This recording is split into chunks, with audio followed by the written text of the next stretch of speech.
Yes. So, welcome, first of all, to the University of Portland. Fantastic. Good to be here.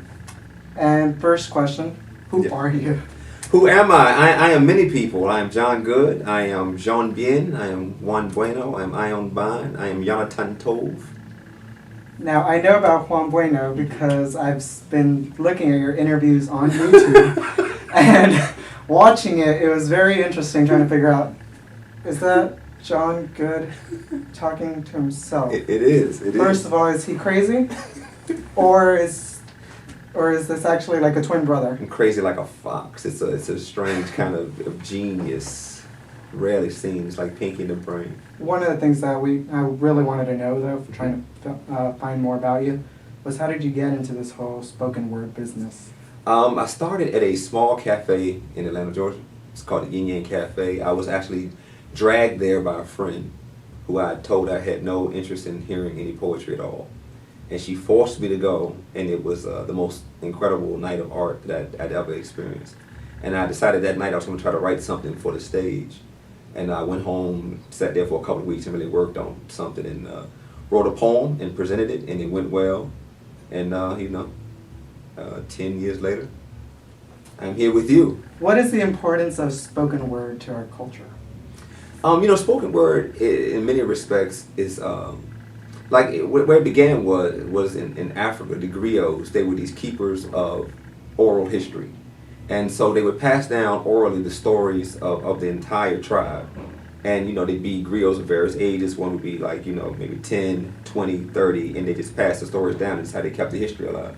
And so spoken word is actually in that same tradition of, a poet, when he does his thing correctly, is really reflecting the stories, of himself and of, the society, on a whole.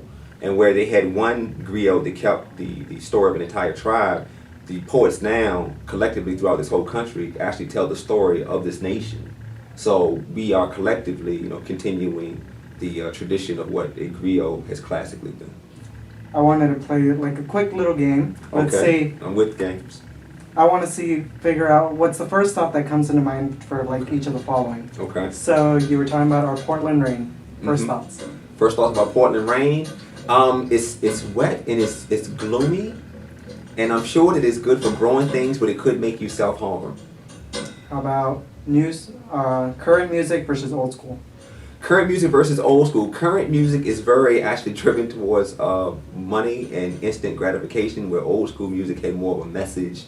And I think people were speaking more really from the heart and what they wanted to say and not what their record label told them to say. And a similar question, but let's do it movie-wise. Movie-wise, actually old school movies and new school movies are very much the same, because all the new movies are really remakes of just the old movies. Except now we have all these different CGI and animations, things, right? 3D. Although there's some good ones. I don't know if you saw Beautiful with Javier Bardem, any of these movies. No. There's some very good films out there. You got to hunt for them though. All right. How How about current situations, like overall of the world?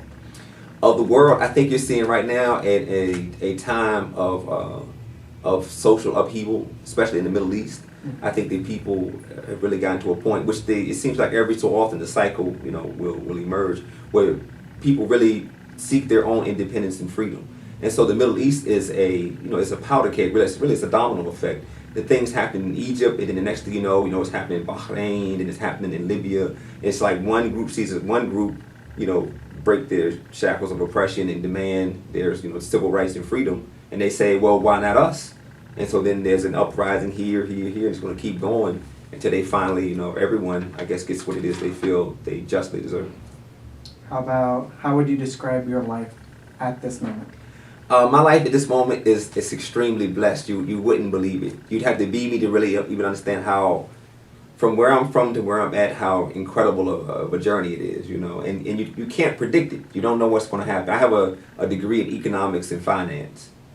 And here I am on your campus reciting poetry. You can never tell where this thing is going to go. It just goes places, and you just got to be, there for the ride. You got to recognize it for what it is, latch on to it, and just enjoy the ride of it, man. From where I've started to where I've been, opportunities that have opened up, I got a chance to win an Emmy, and, I remember one night I'm having dinner, and it's me and Mos Def and Russell Simmons. It's like the craziest things where you're like, can't believe I'm here right now. I can't believe this is happening to me. You know, it's a beautiful thing. I can't complain at all. Oh, it sounds like a wonderful tip for college students. And how about, do you have any tips at all for aspiring like writers and poets? One is you have to tell your truth. You have to be very, very honest with yourself and very, very honest in your writing.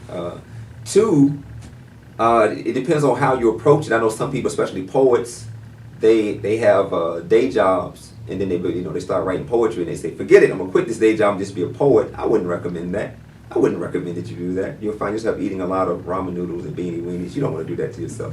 I'm a thin man. I can't afford to get any thinner. You've got to really work on it and build up the craft and the business side of it to the point where you can sustain yourself before you just bungee and quit your job and then find yourself, somewhere in an unemployment food stamp land trying to figure it all out. So, I say, really, work on it and hone your craft. And once you get to a point where you can actually sustain yourself with your art, then you step out on your own. But don't jump too soon. If you're not ready to fly, you'll crash the ground. After tonight, how can our students and anyone else in general try to keep contact and try to follow you? I'm on Facebook. Under my name, John Goode, JONGOODE. I also have an independent website. It's www.johngoode.webs, which is webs.com. And on there I have poems, like new stuff I'm writing and working on, CDs that I've done, poetry CDs, I have them there as downloads. And I'm also a DJ sometimes. I know it sounds like I have 5 million jobs, which is true. It's true. These are tricky economic times. You got to do everything. I'll be valeting cars after this. But I DJ sometimes, and so I have like mixed CDs that are free. You just download them and listen to them. They're just on the site. So it's a cool little site. Well, thank you. And normally talk shows have a band that will play you out. We don't have that here on campus, so I have gotten you a harmonica. Oh. It's a brand new one. There it is. You can is. crack it open. What? This is dope. If you know how to play a harmonica, that would be perfect. That would be. So this is not going to be perfect at all. Perfect, because I just got this too. So let's. All right. All right. Let's play us out.